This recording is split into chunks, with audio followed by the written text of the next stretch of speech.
They only had like red dots and blue dots. Yeah. That's what we're doing, but we're making people look like that. Okay, nice. We did a grayscale one last week, like portraitures. Then we did a Day of the Dead. We did a zombie one. We have like all different kinds of themes, all kinds of crazy stuff coming up. Sweet. It's incredible. Fuck yeah. Yes, that's how I'm going to make some money, because I don't ever want to work for anybody ever again. Yeah. Hi. Ready? Okay. I'm going to do an intro first, and then we're going to get into this stuff. Yeah, I'm ready. You excited? Ready to go. Woo, woo, ready to go. Woo. All right. Okay, yours, mine. Yeah, word. Okay. Hi, everybody. Thanks for tuning in to Lifestyles of the Interesting and Infamous. I'm Jolene Maria Thomas, and today we have Geoff Pilkington, who is a lovely individual with a lot of talents, and he's going to share with you what he does. So, Geoff, tell us about your band. I've got two projects. One that's a bit more prominent right now. I've got Soul Rebel Project, which is a reggae rock kind of hip hop influenced band, which I play drums for. Mm-hmm. And then I have Leftover Wine, which is my hip hop group that's been going since about 2007. And that's with my good friend Adam Saylor, Tugboat, who is also in Soul Rebel Project as the bass player. And yeah, been rapping and playing drums for a minute now. It's been How long? Drums probably, taking them seriously, 12 to 15 years. And then I've been rapping since I figured out I like to do it, which was... Well, how did that happen? How did that come about? You're not the typical rap star. Yeah, I know, like Rowley Boys, small town style. Me and my buddy Dave, who you know, we used to freestyle in the woods and get baked and climb trees and...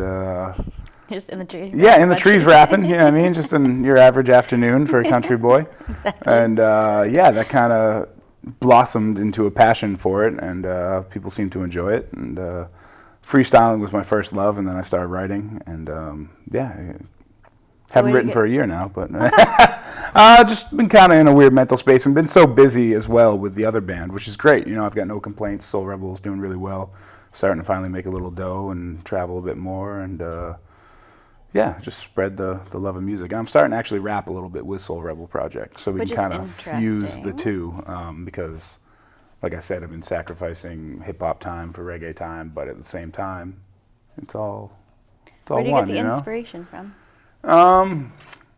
Well, for Soul Rebel Project, I draw a lot off of the other dudes. Well, how many people are in that band? There's 5 original members. We've got myself, Adam Saylor on bass, Mike Francis, a.k.a. Soul Rebel, on vocals and guitar, Jason Harris on lead guitar, and we have John Funkhauser, who plays keys. Is that really his name? John Funkhauser. That is a great Funky, name. Yes. That is a great name. He is the funk. He holds it down. And he's actually a Berkeley professor that we've been honored to have play with us. And so does that mean that you're being educated as yeah, well oh as no, doing without a doubt.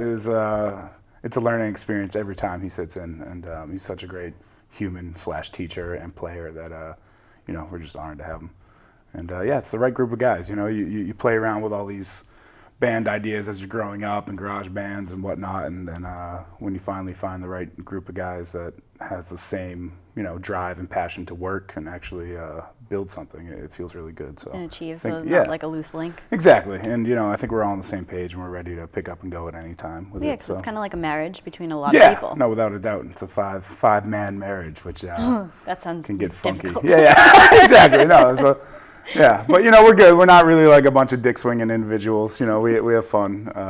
And well, I think the whole sound of the music too is very inspirational and calming and encouraging, as opposed to being kind of daunting. No, exactly, and reggae especially a bit more lighthearted. But Mike is an incredible lyricist. Writes great tunes. Very conscious message behind a lot of them. So what are the messages? What'd you say? He's big into, we're all kind of watching the American fabric kind of turn, it's kind of see-through these days. And the American dream, I think, is almost lost, in my personal opinion.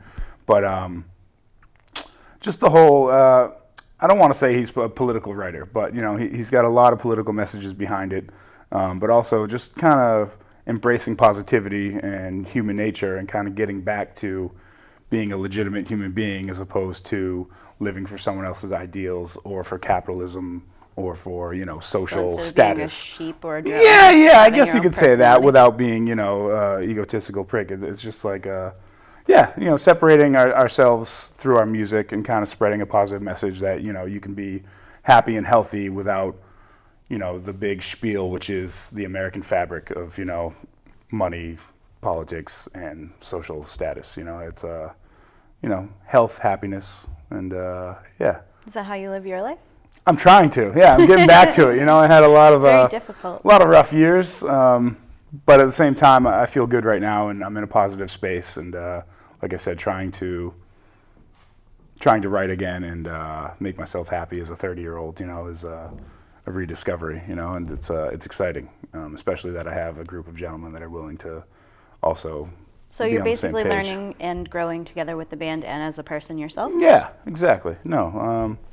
Because I think that was the hardest part for me, doing things like this, because this isn't the easiest thing in the world. Yeah, no, without a doubt. So I commend you on it. Thank you. It's great. I often have trouble speaking publicly, which is strange for an MC. Right. If I'm not freestyling, or if there's not a beat on, or if it's not a creative outlet. You're nervous the just first couple of times? Yeah, but like I said, it started with friends. And I was just used to having people around regardless. But first time I grabbed a mic on a stage, can't even recall when it was. Probably with my first group, Elusive Matter, which I played drums for and rapped. But I would strictly freestyle because I was just lazy writer. And I still am kind of a lazy writer. I've written in like a year and a half. But yeah, I would just freestyle, and people really liked it. And I honestly like my freestyling more than my writing sometimes when I'm on. It's how I'd like to sound and how I vision myself sounding. Obviously, how does that work? How do you freestyle? You just get an idea and kind of rhyme like Dr. Seuss, or what? Yeah, well, I guess the whole not having an idea would be the principle, and letting your mind kind of go on a tangent of free. I don't know how to explain it. Expression of the moment is the best thing, and what you're feeling and what's coming out of you. So I guess it's the rawest form of hip hop, I guess you could say, because it's in the moment. It's taking what you have around you, the people, the emotion, and the vibe, and just feeding off the energy. Turning it into something, And I drive around and freestyle a lot because you're always viewing and intaking, and it feels good. Yeah. I feel like that's good kind of passion, good outlet. It is. No, it's my therapy. You know what I mean? Like if I didn't have that, I'm kind of quiet in the public forum, and when I get hip hop in my life, it changes. And it's. So do you have any inspirations, as in a social aspect, like some famous people? For hip hop guys that I look up to. Yeah. Even locally. Yeah, it's a very broad spectrum. I've got a lot of respect for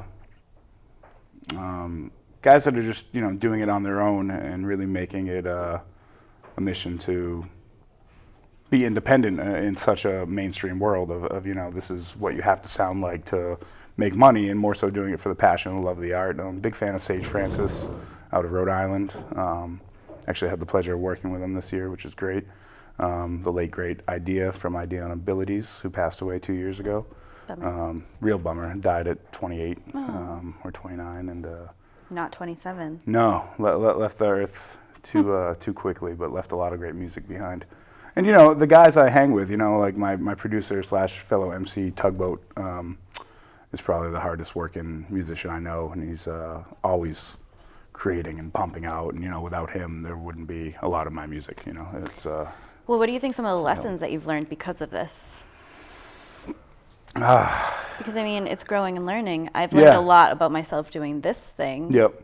More than I could ever imagine. Yeah, I guess doing things for yourself as opposed for other people, which in a way, not being selfish, but making yourself happy first is Sometimes kind of. That's really, really hard for people. Yeah, it's hard because everyone's in this weird bubble of social acceptance and statuses and who likes what and what's cool right now, and making yourself happy creatively and just on a daily basis is very important. A lot of people have lost that because they're so concerned about their how they're perceived, and it's some people grab that a little bit younger than others, and some people fall into it trial and error, like we have. We've tried all sorts of routes and finally found one that makes us happy. What do you think the most difficult part of doing all this is?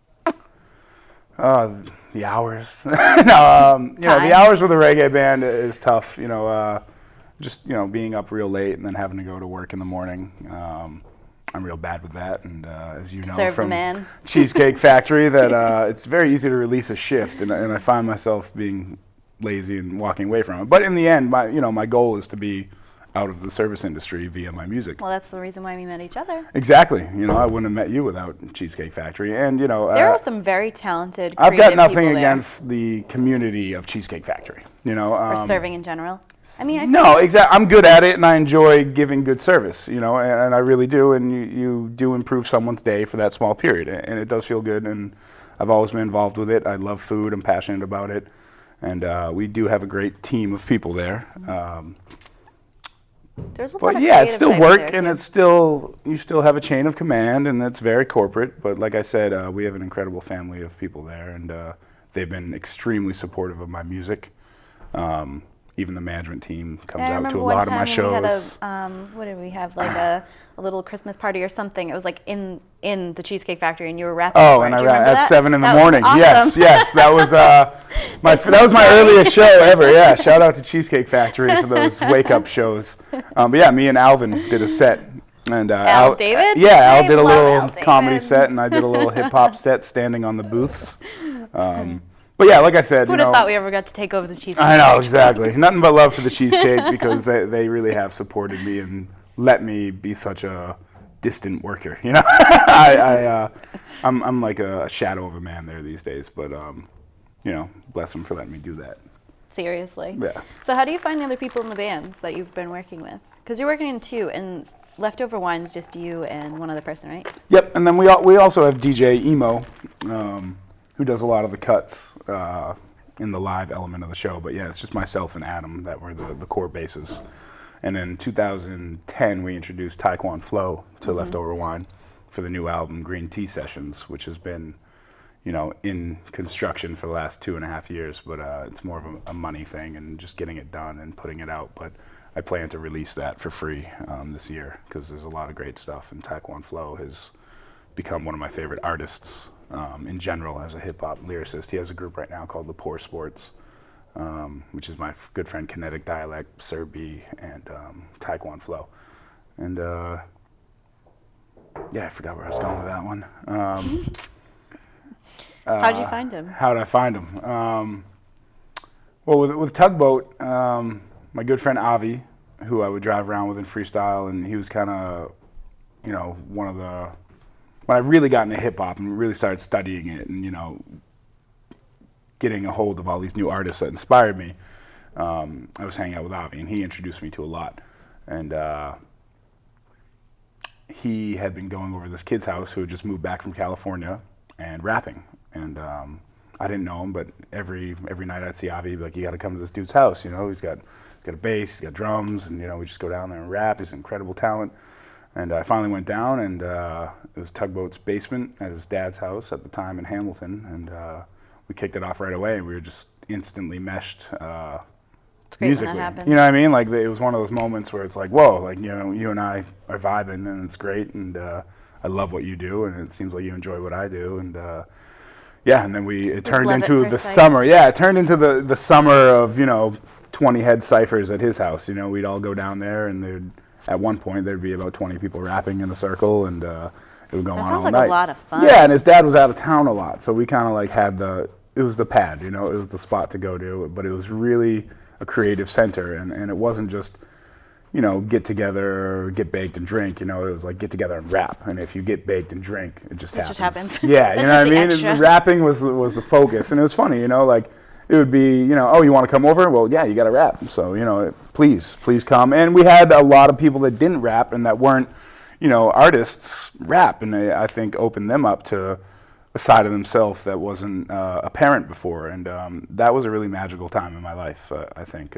Really free, discovering ourselves musically. I think it's beautiful when people can kind of take their passions, come together, and then it's not all about, just getting together and partying. It's about getting together and kind of creating and sharing. One day I started a side project, like I told you. It's called Soulful Studios. Yep. And it's all about photography and doing different themes. Like, we don't call it modeling, we call it theming. The girls aren't models, they're themers, because we don't want to have like the negative connotation that modeling kind of suggests. So we created this whole kind of atmosphere, and I remember like the next day or the day after, my dad and mom were talking to me, and my mom was like, your dad said something about like, what is she doing? And she was like, oh, she's taking pictures. And he's like, well, that's awesome. She's not just hanging around drinking and smoking. She's actually getting something done. Yep. You know, and I was like, wow, we really are, but we're having a great time doing it. Yeah, yeah. You know what I mean? Which comes down to that, discovering yourself, I guess, side. You know, you go through those times where hanging out is just about being with other people and getting baked and getting drunk and realize you're not getting anything done. Yeah. Exactly. And that whole getting older cliche, you know, pressed for time, like shit, what am I doing with my life, you know, kind of comes in on a daily basis, you know what I mean? As you get older and shit gets real. And you're like, well, what did I finish today? What got done? You know, what improved my well-being today? And I think that's something that a lot of people don't ask themselves. And how did I help someone else today? You know, and whether it be via your music or just acts of kindness, you know, it's something that I value, and that it's a small, it's rewarding. It's rewarding to do. Do you get a lot of encouragement, like personally? And yeah, no, I've got a very supportive circle of humans around me. I think great friends. Do you feel as though once you decide, like, parents are really important. But do you feel like once you kind of decide and take a hold of the idea of actually trying to achieve your dreams, that your whole life kind of changes and the whole atmosphere around you changes? Like, if the people don't support you, you kind of like are like, all right, well then you're going to stay over there and I'm going to go to the people who do encourage me. Exactly. You know what I mean? No, definitely. And I think not weeding out, but surrounding yourself with the right people is very important. You know, like I said, a lot of my 20s weren't wasted, but, you know, were sidetracked, you know, by just, you know, being in your 20s and having fun and not really focusing. But I really can't help but think about my mother. My mom told me, she was like, she was really encouraging. My mom, thank God for her.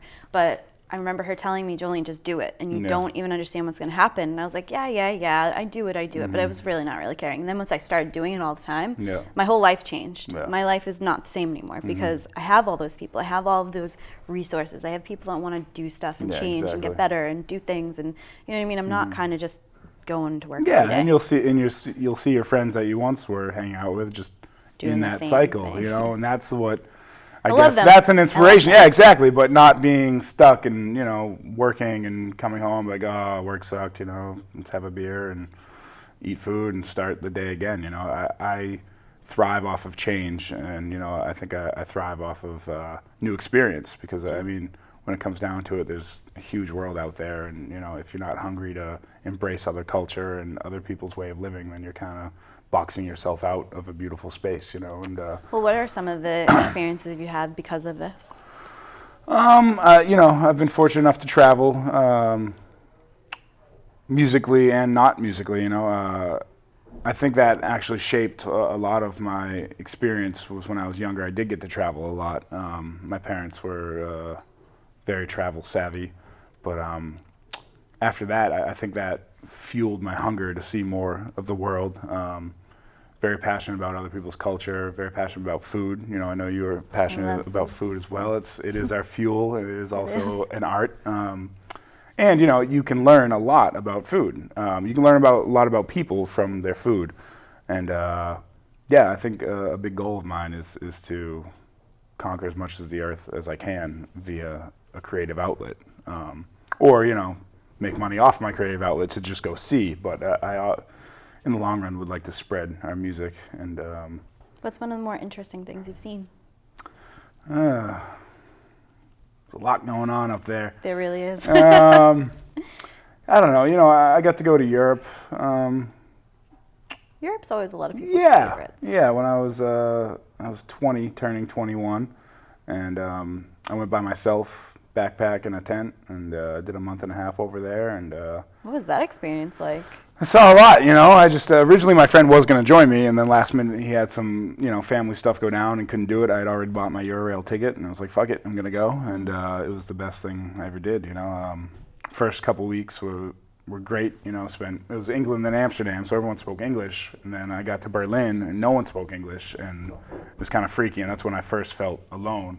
And then just, you know, an act of the gods. I met these English hip-hop kids that were on their way to the Montreux Jazz Fest in Switzerland. Oh, you were like sending out that energy. Yeah, you know what I mean? And like they were, yeah, I just ran into them in the lobby of the hostel, and they were listening to a beatboxer, and they were, you know, and we just hit it off, started talking hip-hop, and they invited me to travel with them, and they were taking a similar route. They were going to see the Roots at this festival, and I was like, oh, I love the Roots. And there's also... Do you believe that everything happens for a reason? That's a tough one. Those cliches, I don't know. It wouldn't be a cliche unless it held weight, you know what I mean? And I think... Kind of like stereotypes a little bit? Yeah, exactly. And I don't know about destiny or set plans or anything, you know, but I believe that you kind of manifest your own destiny, and if you want it to happen, it will happen. And things happening for a reason, you know, it would be nice to think so, you know, and I hope they do. And I just hope that, yeah, I'm on the right path. But I feel good about where I'm at, so I think that's number one. Well, what are some of your goals for right now? Excuse me, that was the whale. Yeah, there's a whale in the other room. Don't mind him. It was a whale fart. They're rare. They're not as rare as you may think. Goals right now. I guess just continuing to create and bettering myself. And, you know, like I said, I've been kind of in a weird fog, and I think Soul Rebel Project has kind of really helped me get back on a focused tip of where I'm at in my life and realize, you know, this is achievable. And, you know, I really want to travel. Like I said, culture, traveling, and learning is something that's top on my list right now. And if I can use my music as a vessel to achieve that, that's what it is right now, which would be to travel and see more of the earth and kind of find a spot where I'd like to call home. You know, I love the North Shore, and I love the area. Community of artists is great, but, you know, there's definitely a big part of me that would like to really turn my world upside down and get thrown into a different culture. And I don't know, just embrace. Yeah, check something else out, you know, and yeah, travel. I think traveling is really important for me right now. And it always has been. You know, like I said, I enjoy new experience, and I always feel bored, you know, and I always feel stuck. Are you a Gemini?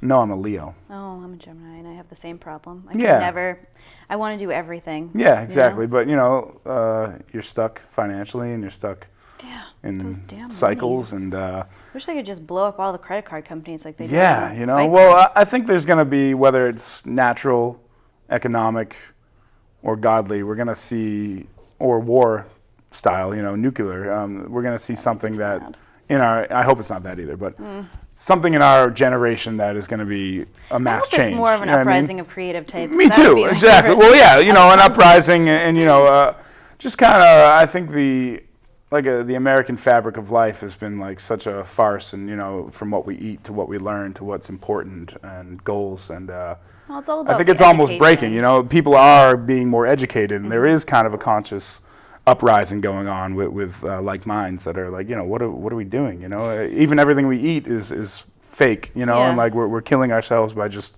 eating what we're told is good, you know, and I could go on a tangent about that, but trust me, I know. Yeah, exactly. You know, as someone who's a foodie, you know, you're seeking out good, healthy, organic food, and even still, then I actually heard somewhere, this is conspiracy theory, that Monsanto owns Whole Foods. Yeah, you know, I mean, I was like, I can kind of believe that. Well, it's scary how much, you know, money matters, dictates everything, and I just, you know, a goal, I guess, of mine that I've had for the last while is owning a piece of land and growing my own produce and thriving off of my own land, and, you know, from my garden to my mouth kind of deal. And I think that would be some happiness that I'd be looking for. A little piece of land, maybe in Vermont.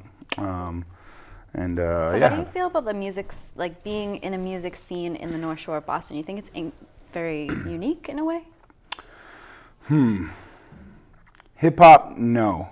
I think hip hop is kind of stale in Boston, and it's. Is that a bummer? It's kind of a bummer. Well, I don't know. Boston's kind of different from the North Shore, though. Exactly. Because I mean, think about it. If I was in LA or New York, you know, I mean, it would. you're just one of a million. I feel like that's the hardest part for musicians around here and everywhere else is kind of setting yourself apart. You know, everybody's going to be like, well, they sound like this, they sound like that. They're never themselves. You know what absolutely. I mean? So if you're not in a field where, or in a genre that's not oversaturated, you know what I mean? You have kind of ability to stand out a little bit, which I think would be good for you. I mean, but it also makes it a little bit harder because you can't actually get your market together and get those people to listen. You know what I mean? Comes back to, you know, making yourself happy and doing the music for yourself, that I think would separate a lot of the artists. And like you said, not being afraid to express what's on your mind, you know, however dirty, fun, or eccentric it may be. You know, if it's on your mind, it holds weight for you. May as well release it and see if people like it, you know. Well, see, which is hard to do as a hip-hop artist. Well, you know? see, the thing, it's hard to be honest. The way that I can relate to what I do and what you do in a way is that when I invite people on the show and people kind of have this idea that, you know, they don't really want to help me help them.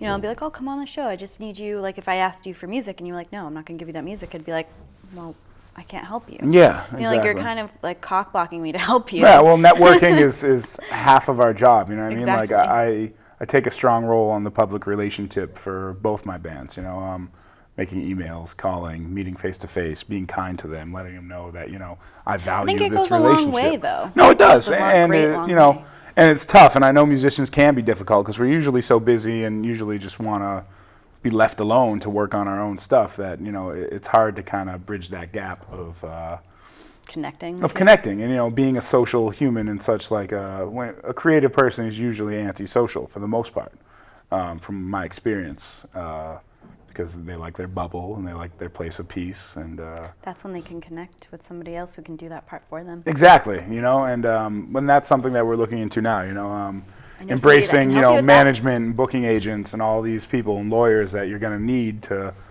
get over these little hurdles that come along in the music industry, you know, because at this point with Soul Rebel Project, at least, you know, it's turning into a business, and we need to learn how to manage that business. And we're just 5 dudes that hang out and play music, and now it's like, okay, well, who owns this? Who owns that? What's you know, what's the next step? Who's on top of the website? Who's on top of making CDs, T-shirts? Like thinking about you know the creative part, but then you also have to think about the business part. I know. That's always there. Comes down to the money again. It's not the money. It's more or less like the ability, because once you go somewhere else and you want to sell it, then you have to have the rights to it and yada yada yada. No, without a doubt. There's a lot to it, but you know.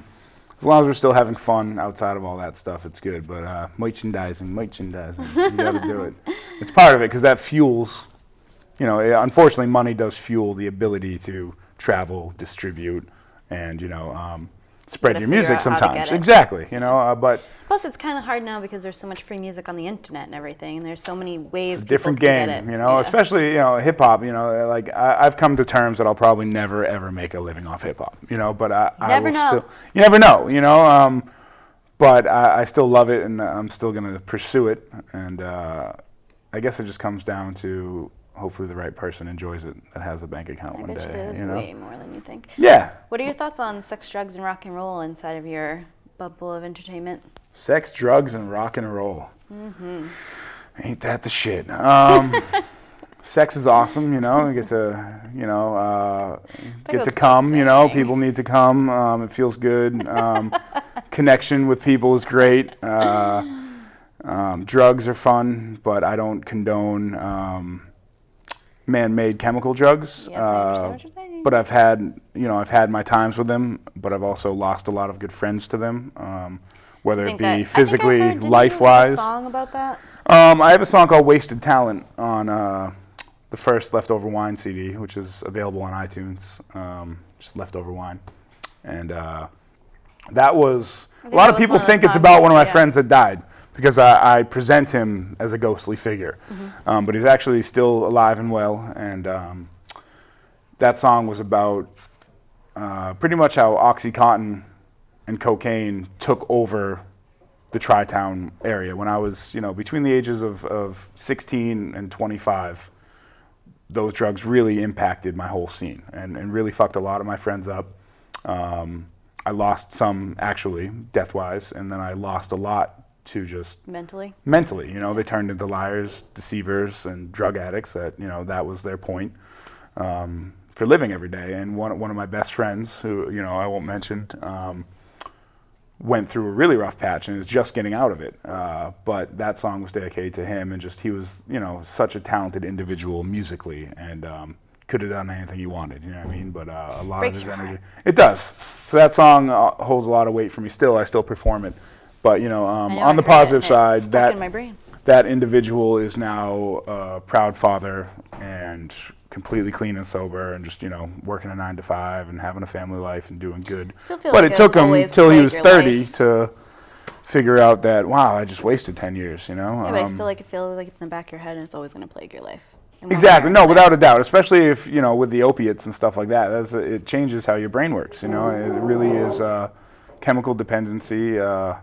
Will hang on. You know, I'm guilty of it in some aspects. You know, but luckily I never really got drawn into that stuff. You know, I like to smoke weed, always have. Yeah, the only real reason why I didn't actually, I think I could have possibility that I would be a drug addict right now, but my brother, when I was younger, my brothers and sisters are all 10 years older than me, and I remember, I think I was in 6th grade, my brother was like, Jolene, don't do drugs. He's like, the only people that are going to do drugs are you know, those popular people, the people that you want to hang out with, they're all going to be drug addicts. Yeah, and I was like, really? And then, like, as I grew up, I would watch it happen, and I was like, he told me the truth. So true. And I was like, why is that the way that it goes, though? You know, but now... Well, it's the party lifestyle, the cool, But now, looking fun back, lifestyle, I actually see some younger people who are popular, and they're kind of doing the right thing, which I think is a great kind of change for speaks the to the younger people. conscious uprising of society. You know, thank God. How, but the reason why they're probably there is because they see somebody who...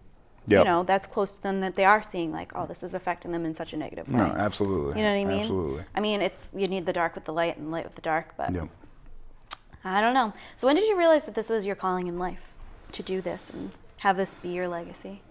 You know, calling in life, I wish it hit me earlier. You know, like I wish in high school I was a bit more dedicated and focused, because I think I'd be a lot farther along.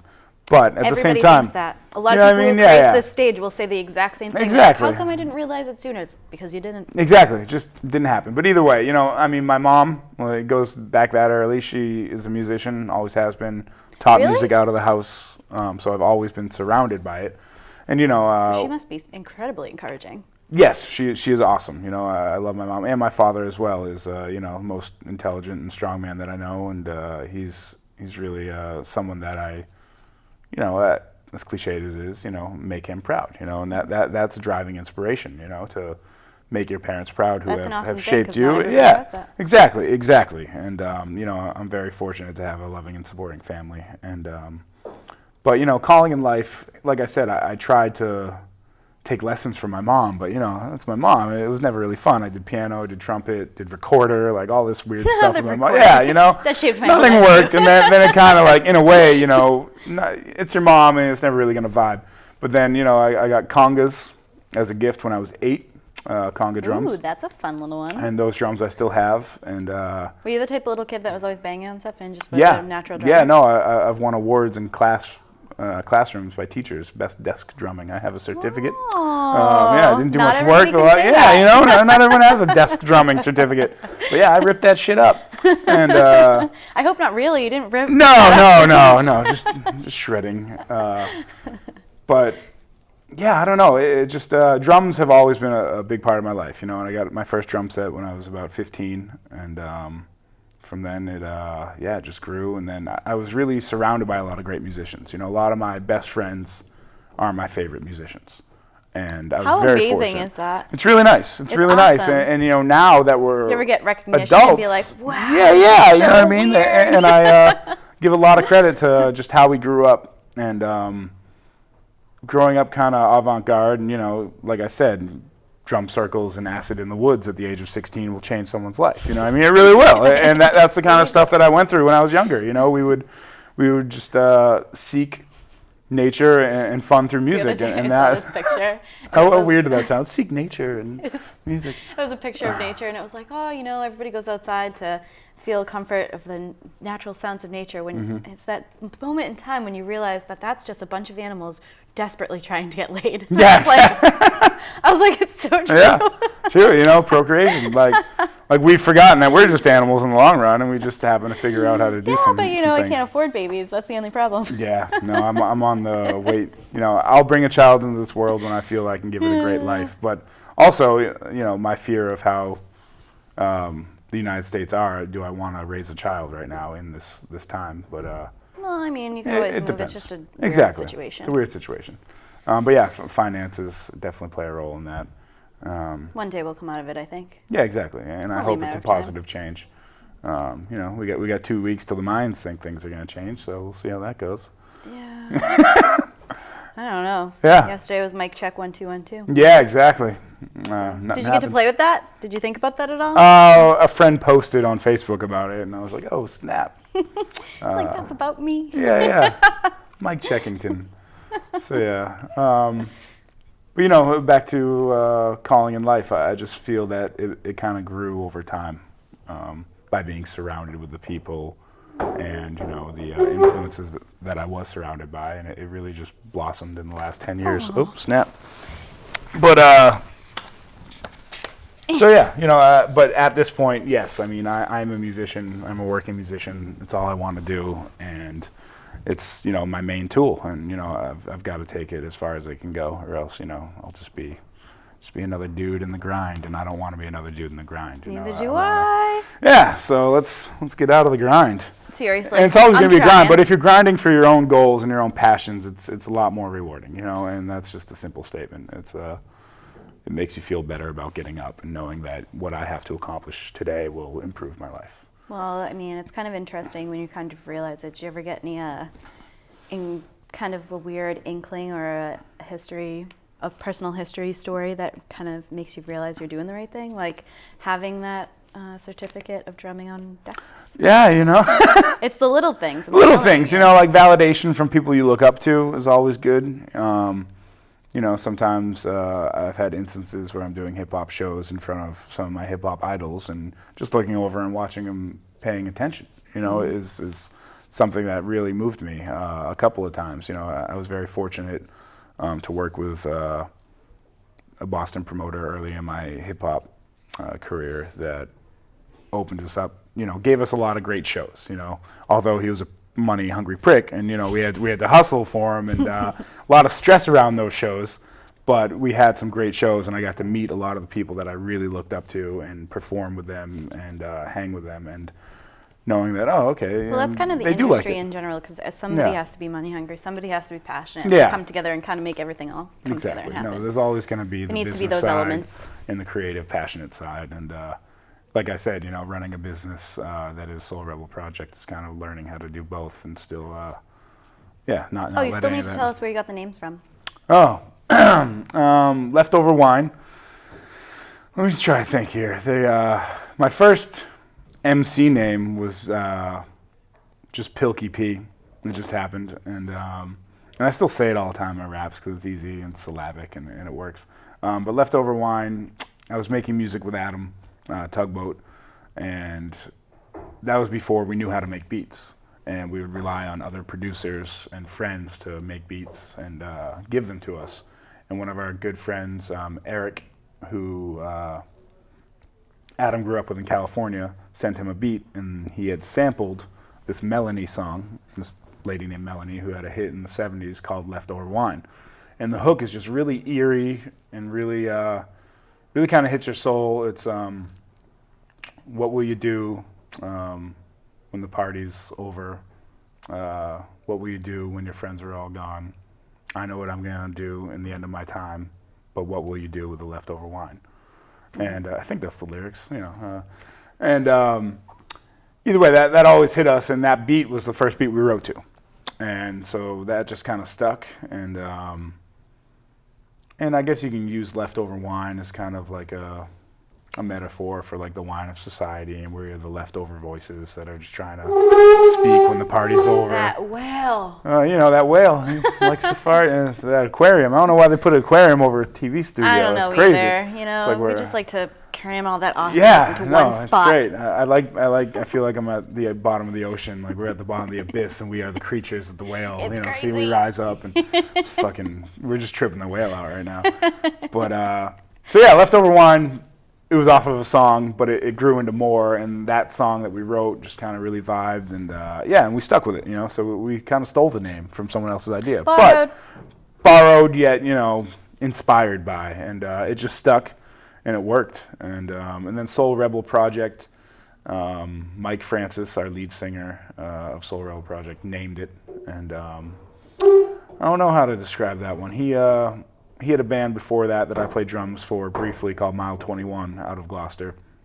And when that band kind of unraveled just because other people were doing their own things, we also had Elephant House, which is Adam's old project that I would rap with, was kind of dwindling at the same time because of just people's schedules getting busy, and that drummer got hired by Blue Man Group.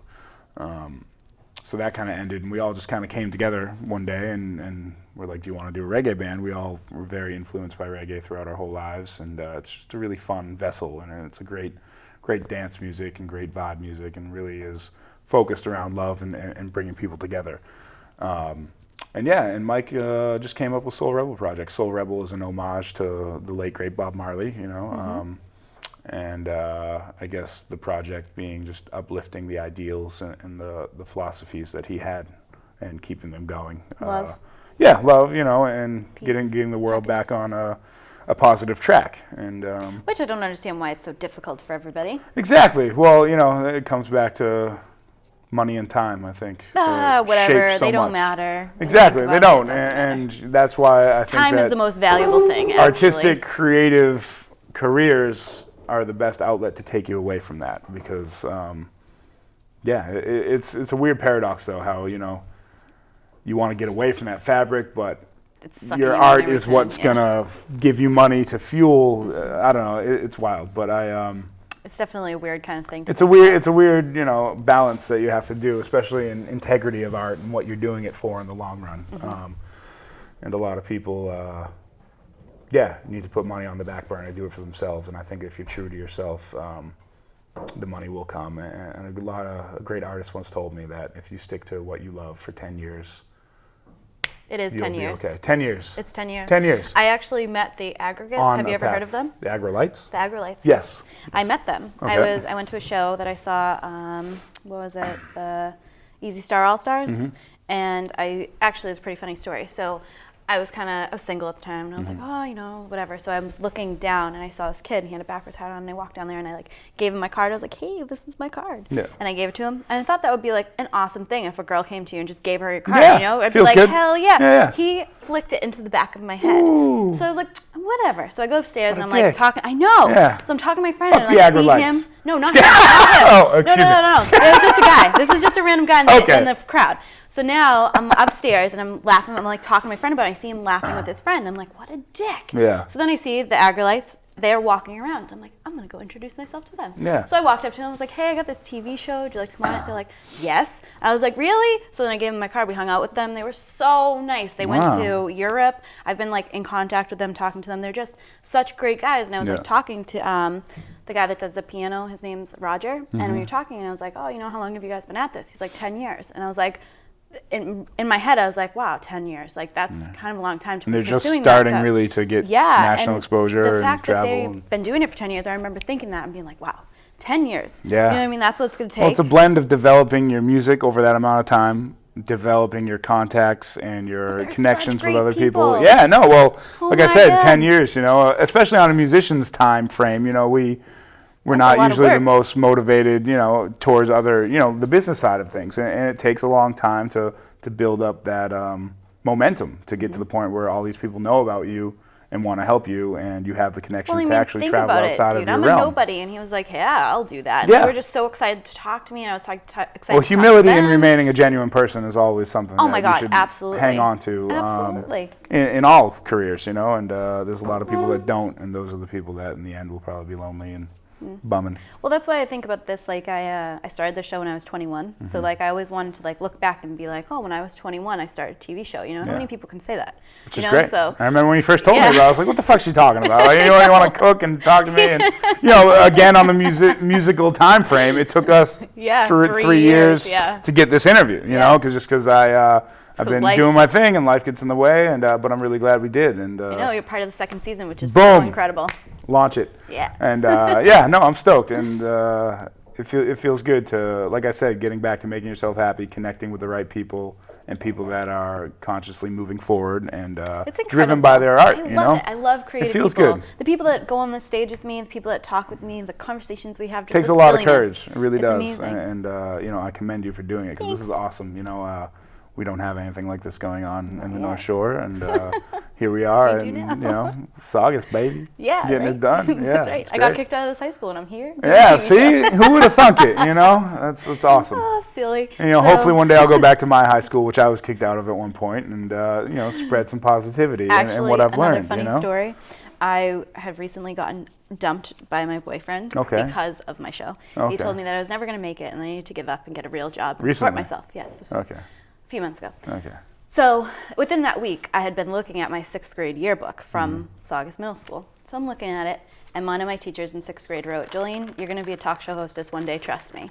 Love, Miss DeMarco." Wow. And I was like, oh, this is the exact validation I needed. It's not Pat DeMarco's mom, is it? No. Okay. Maybe they could be. Shout out to Pat DeMarco. Hey, Pat. So I'm looking at this, and I was like, wow, that's like just the validation that I needed at this moment, because somebody's telling me the exact opposite. Yeah. A person that doesn't know me as well. I was in 6th grade. 6th grade. Saw the light it's kind of like my drumming on my desk. Yeah, exactly. No, that's it. That's the validation. I called the school, and I was like, hey, I need to talk to Miss DeMarco. They're like, oh, she's retired. I was like, can I have her number? They're like, no, we're not allowed to do that. I was like, all right, well, you leave her a message for me and have her get back to me. Yeah, of course. I forgot about it. A couple of weeks later, I get a phone call from her, and she's like, hey, Jolene, it's Miss DeMarco. I'm like, oh my God, Miss DeMarco, how are you? She's like, I saw you on TV making spinach dip. I'm like, that's why I'm calling you. That's awesome. You've seen it? Like, what? Wow. You know what I mean? And so it all comes full circle. Yeah, no, absolutely. It's incredible. Without a doubt. It's the little things, but the fact that she was part of my life, that she wrote that, when does somebody write that in a yearbook when you're in 6th grade? You know what I mean? It's crazy. Incredible. So do you have any questions for me? This is the fun reversal part of my show. Yeah, fun reversal. What made you want to be a TV show host? Well, I think it's always been instilled in me. When I was little, I used to walk around with a play school little recorder, and I would walk around, I would interview the TV. Obviously, they had something to say. Yeah. I was always talking. I'm a talker. Yeah. That's why I got into the service industry. I don't know, I just always, my mom actually is the reason why. She told me that I kept meeting interesting people, because I'd bring them home and introduce them to her, and she'd be like, how do you meet these people? Like, where are they coming from? Well, people need that conduit and that, a way to bring it out of other people, like you're bringing it out of me. Like I said, I'm usually a very quiet person, closed off, and without you, this wouldn't happen. No, it is a gift, and it really is. It's a talent, and I'm glad you've embraced it. I can't help it. It's just what I needed to do, Yeah. And it kind of it plagued me. It was something that, I don't know, I don't fit into other things. You know what I mean? I needed to be my own boss. I can't have somebody telling me what to do. Like, I can, for the most part, but not when it comes to my creative side of me saying what I need to say. I've always kind of stood up for what I believe in. Yeah, I'm going to write a book. It's pretty incredible. Wow. Yeah. This is the incredible book. Yes. Nice. I'll be looking forward to that. I think I'm going to call it Nicole's Diary because of Nicole McCumber. Oh, okay. But because we were sitting, I don't know, we were drunk one time, and I was just like, oh, I'll just name it Nicole's Diary. So I did. Okay. Because it has nothing to do with Nicole. It's just a bunch of short stories and random stuff. But it's very interesting. People should think about it when they We had some fun times at Cheese. There's some good people. My God, yes. A lot of silly moments happened at Cheesecake Factory. I know. The reason why she actually met her baby's dad is because of me. Because one night I was going to hang out with a friend of mine, and I was like, hey, let's all go, whatever. And then I tried to get her boyfriend to kiss her. I was like, just kiss her. Yeah. And then all of a sudden, now they have a baby. You create a baby. Without making a baby. Yeah, no eggs, no sperm, making babies. Look at that. Look at that. Look what I did. Huh? You should take credit. I hope you're on the birth certificate. I'm not. They forgot about me. So whatever, Someday, full circle, the baby will come out. He's such a cute guy, though. Yeah? All right, have that's you seen good. him? The child. Yes. No, I have not. Oh my unfortunately. God. Yeah. Like I said, I'm at Cheesecake Never once there. every other week or twice every other week. Oh, God. Such a good place, though. But I do love all those people there. We are a close-knit family, especially the cats that were hired, at the opening. Yes. And, I came in a going through little that after that. experience. Yeah, whatever. We embraced you. I know. Yeah. They were nice.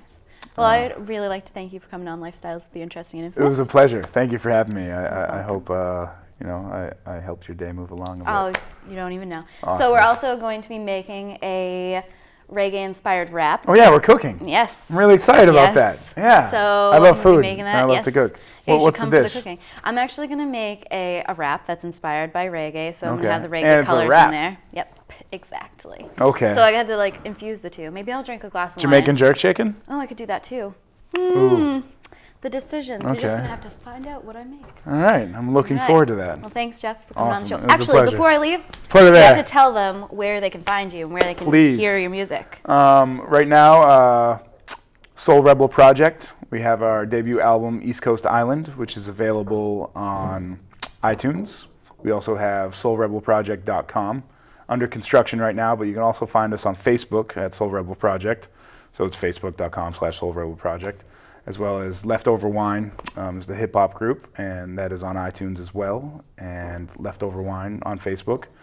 And the Twitter game I'm just kind of getting into, so I don't tweet out that much. But either way, Facebook is Can a they find great... you on Spotify?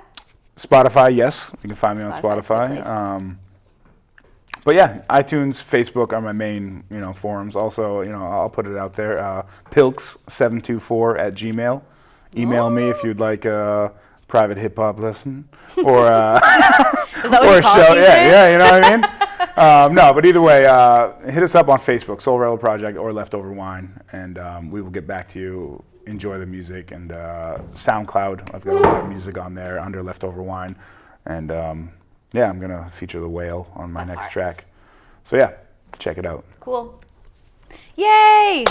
Bless. It was actually a long one. Thank you very much. Oh, that was a long one? Yeah. Oh, okay. Check. All We'll right. see. You'll see. Well, I do a lot of rambling that longer. probably has no fucking No. rhyme or reason to it. Wait, I want to see. I'm plugged in.